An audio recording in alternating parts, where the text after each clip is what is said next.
Hello and welcome to Writer Rant, author advice in 5 minutes or less because I have to get back to writing and so do you. So, noticed recently that a lot of people are resorting to prologues to tell their stories. And I mean, I get it. There are a few points where prologues are useful. They are really good at kind of conveying some of the information to kind of set the stage, as it were. And those are the better prologues. Those are the ones that say, okay, hey, here's this world, here's kind of this, here's maybe a magic system. I mean, your prologues really have to be action-packed because, just like the first chapter that I was talking about a couple weeks ago, it's really got to hook your reader and keep them to reading. The problem is that so often prologues, what they should be, is essentially the first chapter, right?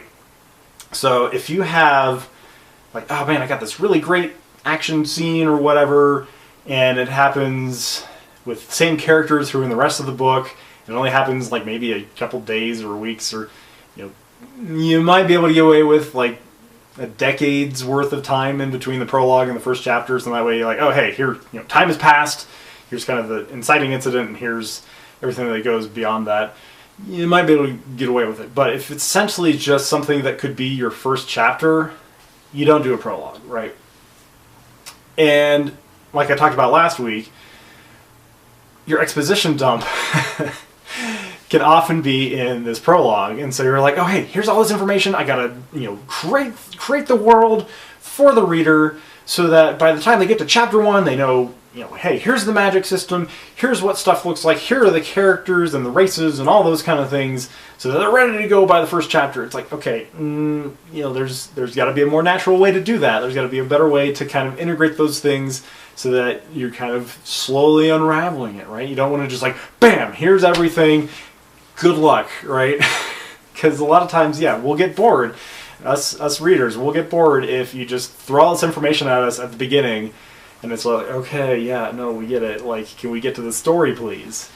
And a lot of times I've seen where, maybe the prologue is, it's something that happens that kind of affects the story, or it's like some lore, something that's like, oh, hey, this is kind of what creates the situation that the book is about. Do you really need a prologue when essentially 3 chapters later you have one of the characters who's putting your main character on their quest, kind of gives this backstory, gives this prologue? I mean, what it really comes down to is, I think I talked about this in the first season of Writer Rant, is where is your story starting? Because if you have a prologue, it's probably not starting in the right spot, right? So again, you need that action, you need that hook, so you keep people interested, keep people reading, and you kind of pull them along with details and information about the world. You don't just say, hey, here's all this information in this prologue, because prologues, they've got to be separate. They've got to be separate enough from the main story, and maybe they're coming back in vogue. Maybe people are like, oh, hey, yeah, I need to do this.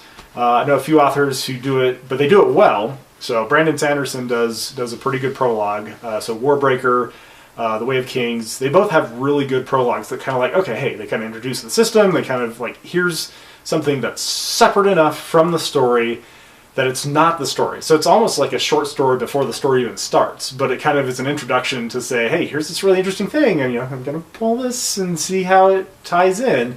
And if your prologue doesn't tie in at all, or it's not a really important factor, you probably need to cut it. So, I hate to say it, but there's a lot of fluff that can be contained in a prologue. So, what about your readers? Do you just completely skip over prologues? Do you not even read prologues?